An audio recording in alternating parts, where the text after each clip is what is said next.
আগামীর প্রজন্মগুলোকে একটা নাস্তিক প্রজন্ম বানানোর জন্যই মূলত এই ধরনের পাঠ্যপুস্তকে এই ধরনের কার্যকলাপগুলোকে বাড়ানো। তারা বিভিন্ন জায়গায় বিভিন্ন দখলবাজি শুরু করছে, অর্থাৎ তাদের কাজ হচ্ছে সুবিধা গ্রহণ করা। আমি ইব্রাহিম খলিল হাওলাদার, বর্তমানে অ্যাডভোকেট হিসাবে রয়েছি ঢাকা জজ কোর্টে, এবং আমার পড়াশোনা আমি জগন্নাথ বিশ্ববিদ্যালয়ের আইন বিভাগ থেকে এলএলবি এবং এলএলএম সম্পন্ন করেছি। ভুল সিদ্ধান্ত, আওয়ামী লীগের ভুল সিদ্ধান্ত অনেক, তবে এই বিজয়ের পিছনে আওয়ামী লীগের ভুল সিদ্ধান্ত যেগুলো খুব বেশি স্পষ্ট, তার ভিতরে আমাদের বৈষম্য বিরোধী ছাত্র আন্দোলনের যে দাবি, সেই দাবি দেওয়াটা মেনে না নেওয়া, এটাই তাদের ভুল সিদ্ধান্ত। এটা সকলে একমত এই ব্যাপারে যে এটা তাদের ভুল সিদ্ধান্ত। কিন্তু এই আন্দোলন এবং আওয়ামী লীগের এই পতন, এটি 2 দিন বা 15 দিন বা 1 মাসের আন্দোলনের ফলাফল নয়। এটা দীর্ঘ 15 বছরে জনগণের উপরে বিভিন্নভাবে চাপিয়ে দেওয়া স্বৈরাচারী সিদ্ধান্ত যেগুলো, সেই সিদ্ধান্তের প্রতি মানুষের যে ক্রমাগত ক্ষোভ, সেই ক্ষোভের চূড়ান্ত বহিঃপ্রকাশ। ভুল সিদ্ধান্তের কথায় যদি আমরা আসি, তাহলে অনেক ভুল সিদ্ধান্ত আওয়ামী লীগ নিয়েছে বিভিন্ন সময়, এবং একটা পর্যায়ে এসে যখন কোনো সরকার, কোনো ফ্যাসিস্ট সরকার, স্বৈরাচার সরকার যখন নিজেকে সর্বাধিকারী মনে করে তার থেকে আর কেউই বেশি ক্ষমতাধর নেই, তখন সিদ্ধান্তগুলো আসলে ইমব্যালেন্সড হয়ে যায়, ভারসাম্যহীন হয়ে যায়। এই ভারসাম্যহীন সিদ্ধান্তগুলো যখন আসে, তখন তার পতন, মানে প্রকৃত পতন শুরু হয়। কিন্তু স্বৈরাচার কখনো টের পায় না যে তার পতন শুরু হয়ে গেছে। আওয়ামী লীগের ক্ষেত্রে সেটাই হয়েছে। আলেম ওলামারা সার্বিকভাবে নির্যাতিত হয়েছে। আমি আসলে বিশেষ কোনো দল, বিশেষ কোনো ধর্মীয় গোষ্ঠীর কথা বলবো না, সার্বিকভাবে সকল আলেম ওলামাগণ নির্যাতিত, নিষ্পেষিত, জেল জুলুমের শিকার, গুমের শিকার। এবং এক্ষেত্রে কোনো দলকে আলাদাভাবে বিবেচনা করেনি, বিবেচনা করেছে তাদের বিরোধী কারা। আওয়ামী লীগের কাছে কোনো আলেম ওলামা শত্রু হওয়ার জন্য একটা বিষয় সবচেয়ে বেশি ইম্পর্টেন্ট, সেটা হচ্ছে তাদের স্বার্থ ক্ষুণ্ণ করতেছে কারা। যারাই তাদের স্বার্থ ক্ষুণ্ণ করবে, তারাই তাদের শত্রু। এখন একটা প্রশ্ন ছিল যে ইসলামী আন্দোলন বাংলাদেশ, তারা বিগত স্বৈরাচারী সরকার, আওয়ামী লীগ সরকারের মাধ্যমে কি পরিমাণে ক্ষতিগ্রস্ত হয়েছে।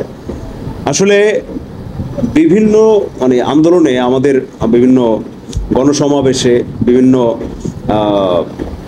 রোড মার্চ, এইরকম বিভিন্ন আন্দোলনে আমাদের ইসলামী ছাত্র আন্দোলন, ইসলামী যুব আন্দোলন, ইসলামী আন্দোলন বাংলাদেশ, শ্রমিক আন্দোলনের অনেক নেতাকর্মী আটক হয়েছে, তারা জেল জুলুমের শিকার হয়েছে। এবং বিগত এই 5ই আগস্টে যেই বিশাল একটি গণ অভ্যুত্থানের মাধ্যমে বাংলাদেশে একটি স্বৈরাচারের পতন হলো, স্বৈরাচারী সরকারের পতন হলো, এই আন্দোলনেও ইসলামী আন্দোলন বাংলাদেশ, ইসলামী ছাত্র আন্দোলন বাংলাদেশের কর্মী, সাধারণ সমর্থক সহ সকল নেতাকর্মীদের ব্যাপক অবদান ছিল, যেটা পুরো জাতি প্রত্যক্ষ করেছে। বিশেষ করে ইসলামী আন্দোলন বাংলাদেশের নায়েবে আমির, যিনি মুফতি সৈয়দ ফয়জুল করিম, উনি প্রত্যক্ষভাবে ছাত্রদের অভিভাবক রূপে আন্দোলনে নিজে হাজির থেকে আন্দোলন করেছে।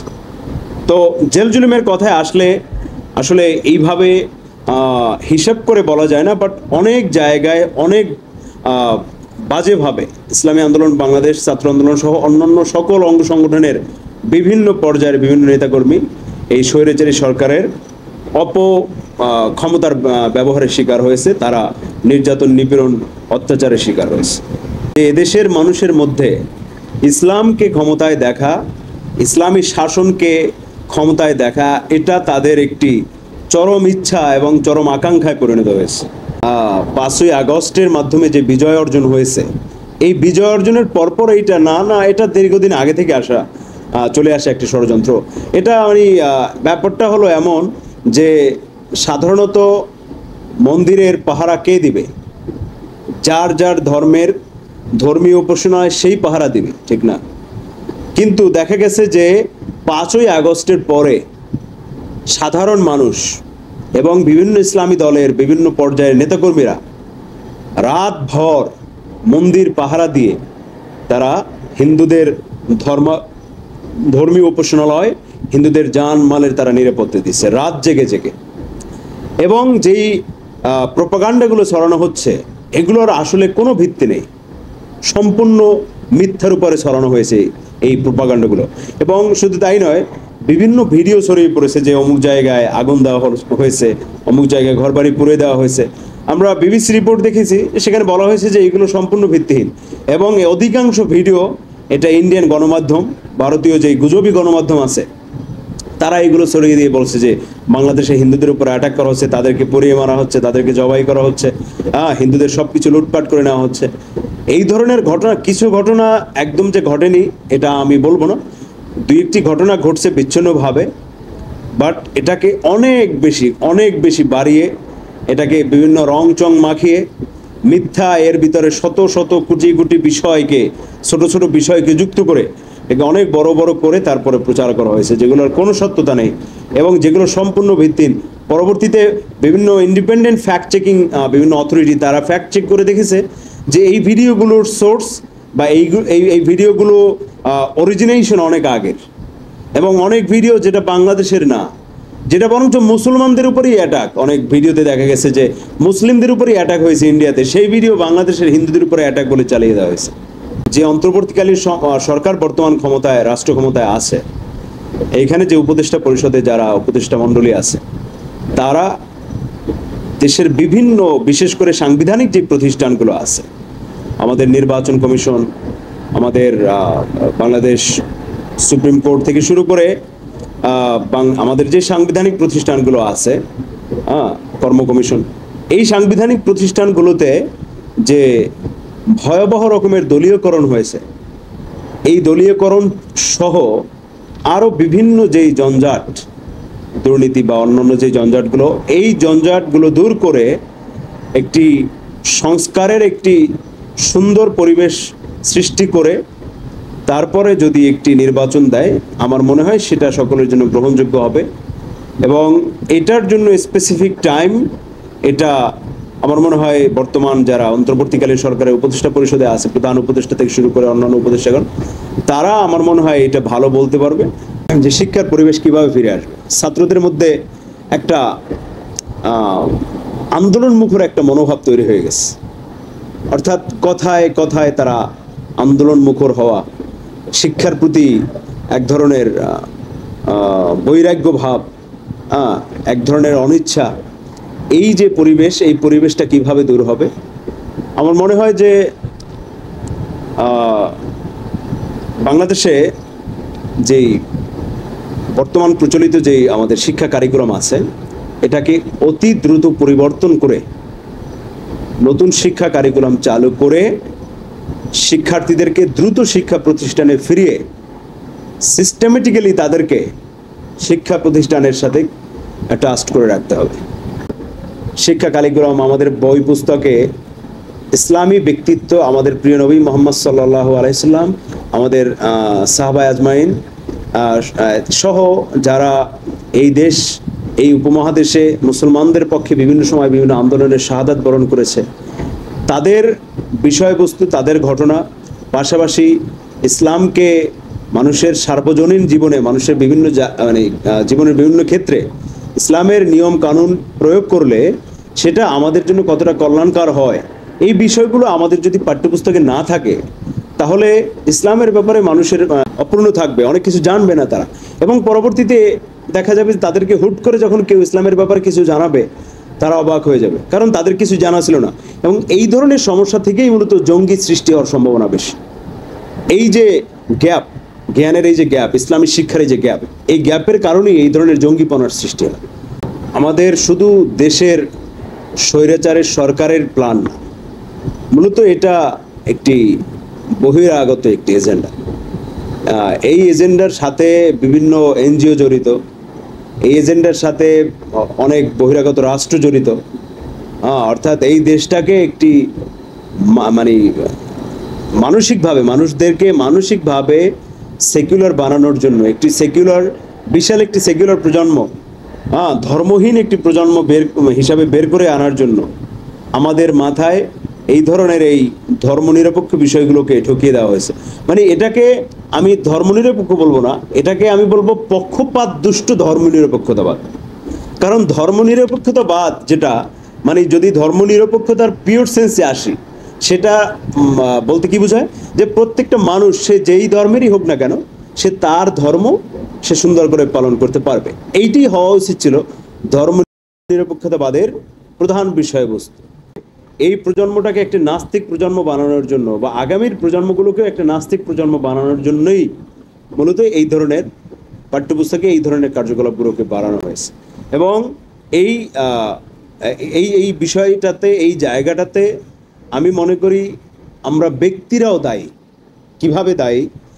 আমরা আমাদের মধ্যে যারা অভিভাবক আছে, সন্তানের অভিভাবক, তারা এত বেশি পার্থিব বিষয়গুলো নিয়ে আমরা এত বেশি ব্যস্ত হয়ে পড়েছি যে সন্তানের ধর্মীয় যেই উন্নয়ন, ধর্মীয় জ্ঞানের যে উন্নয়ন, অগ্রগতি, সেটা যে অনেক বেশি ইম্পর্টেন্ট, এই বিষয়টা আমাদের মাথায় নেই। কিছু কিছু ক্ষেত্রে যে অন্যায়গুলো হচ্ছে সেগুলো প্রত্যক্ষভাবে যে শুধু আওয়ামী লীগ জড়িত ব্যাপারটা তা না, বরঞ্চ এক ধরনের সুবিধাবাদী শ্রেণী আছে যারা সবসময় সুবিধা নেয়। আওয়ামী লীগ ক্ষমতায় আসলে আওয়ামী লীগের সুবিধা নেয়, বিএনপি ক্ষমতায় আসলে বা অন্য কেউ ক্ষমতা আসলে তখন তাদের সুবিধা নেয়। তো এই সুবিধাবাদী শ্রেণীরাই মূলত মানে এই নৈরাজ্যগুলো সৃষ্টি করতেছে। এখন এই সুবিধাবাদী যারা আছে এরা কেউ আওয়ামী লীগের, কেউ বিএনপির, আর কেউ আওয়ামী লীগ বিএনপি কোনোটাই না, সে শুধুই সুবিধাবাদী। কারণ হচ্ছে অনেক জায়গায় দেখা যাচ্ছে, যেমন আমরা অনেক সময় দেখি বিশেষ করে 5ই আগস্টের পরে অনেক জায়গায় দেখা যাচ্ছে সদ্য সে একটা পদে ছিল আওয়ামী লীগের কোনো একটা অঙ্গ সংগঠন অথবা মূল দলের, কিন্তু ক্ষমতা পরিবর্তন বা স্বৈরাচারী সরকার পদত্যাগের পরপর, গণ অভ্যুত্থানের ঠিক পরপরই তারা তাদের রূপ পাল্টে ফেলেছে, তারা তাদের খোলস পাল্টে ফেলেছে, তারা নতুন করে তারা বিভিন্ন লোকজনের সাথে তাদের সখ্যতা গড়ে তুলেছে, তারা বিভিন্ন জায়গায় বিভিন্ন দখলবাজি শুরু করছে। অর্থাৎ তাদের কাজ হচ্ছে সুবিধা গ্রহণ করা, যে ক্ষমতা আসবে তার কাছ থেকে সুবিধা গ্রহণ করা। আমি নিজেও 5ই আগস্টের যে বিজয়ক্ষণ, এই বিজয়ক্ষণে আমি নিজেও ঢাকাতে ছিলাম না, আমি ঢাকার বাইরে ছিলাম। তো আমি আমি আমি যেই জায়গায় ছিলাম আমার নিজের এলাকায়, সেখানেও আমি দেখেছি যে যারা ক্ষমতায় ছিল তাদেরই একটা অংশ তাদের নেতাদের গায়ে হাত তুলছে, তাদের নেতাদের গায়ে তাদের নেতাদের বাড়িঘর জ্বালিয়ে দিচ্ছে, তাদের নেতাদের পোস্টার ফেস্টুন এইগুলো জ্বালিয়ে দিচ্ছে। আরেকটা হাস্যকর বিষয় আমার মনে পড়ে, থানা কমিটির, আওয়ামী লীগের থানা কমিটির একজন লোক, সে তার নিজের পোস্টার নিজে ছিঁড়তেছে। এটা ছিল আমার দেখা 5ই আগস্টের সবচেয়ে হাস্যকর ঘটনা। অর্থাৎ সে হয়তোবা তখন ওইটা অনুধাবন করেনি যে আমার পিছনে অনেকগুলো লোক আছে, তারা দেখতেছে যে আমি কি করতেছি। অর্থাৎ যেই পোস্টারটা সে ছিঁড়তেছিল সেটা বেসিক্যালি তারই পোস্টার ছিল এবং সেখানে তার ছবিটাই বড় করেছিল। তো এই যে বিষয়টা, এরা আসলে মূলত এরাই সুবিধাবাদী। এরা যেই সরকার ক্ষমতায় আসে সেই সরকারের সুবিধা গ্রহণ করে। এরকম রিউমার আছে, জনশ্রুতি আছে এরকম, যে বিএনপির আমলে তারা বিএনপি করতো। 2008-এ যখন আওয়ামী লীগ সরকার ক্ষমতায় আসলো, তারা প্রাথমিক দিকে আওয়ামী লীগে যোগ না দিলেও পরবর্তীতে 14-র পরে ধীরে ধীরে তারা সবাই আওয়ামী লীগে এন্ট্রি নিছে এবং রিয়েল আওয়ামী লীগার হয়ে গেছে। তো এই যে পট পরিবর্তন, মানে সুযোগ সন্ধানীদের পরিস্থিতি বদলের সাথে সাথে তাদের যে পট পরিবর্তন, তাদের খোলস পাল্টানো, এদেরকে আসলে চিহ্নিত করে এদেরকে রাজনীতি থেকে জাস্ট কিক আউট করে দিতে হবে। আমি বলবো এটা যে কোনো দলের ক্ষেত্রেই হোক, ইসলামী আন্দোলন বাংলাদেশ হোক এবং বিএনপি হোক, যেই দলই হোক না কেন, আমি বলবো যারা এই ধরনের সুবিধাবাদী, তবে আমাদের সংগঠনে আসলে এই ধরনের সুবিধাবাদীরা খুব বেশি একটা আশ্রয় নিয়ে খুব বেশি ফায়দা নিতে পারবে না, এই কারণে যে আমাদের ভিতরে চাঁদাবাজি, দখলবাজি এই বিষয়গুলো আমাদের মধ্যে নেই। সুতরাং এখানে আসলে তার মানে সকল ধরনের স্বার্থ, সকল ধরনের মানে এই ধরনের চিন্তাভাবনা মানে পুরোপুরি ঝেড়ে ফেলে তারপর এখানে আসতে হবে। যে শান্তি, যে সম্প্রীতি, যে সৌহার্দ্য এবং যে প্রগতির চিন্তা আমরা করতেছি, সেই সব স্বপ্নই বাধাগ্রস্ত হবে যদি এই ধরনের সুবিধাবাদী মার্কা কুলাঙ্গারদেরকে যদি আবার রাজনীতিতে আবার পুনর্বাসন যদি করা হয়, তাহলে আমরা ডেফিনেটলি আমরা ক্ষতিগ্রস্ত হব। এবং এই জায়গা থেকে আমাদেরকে বের হয়ে এদেরকে রাজনীতিতে রিএন্ট্রি থেকে এদেরকে বিরত রাখতে হবে, এদেরকে রাজনীতিতে আসতে হবে।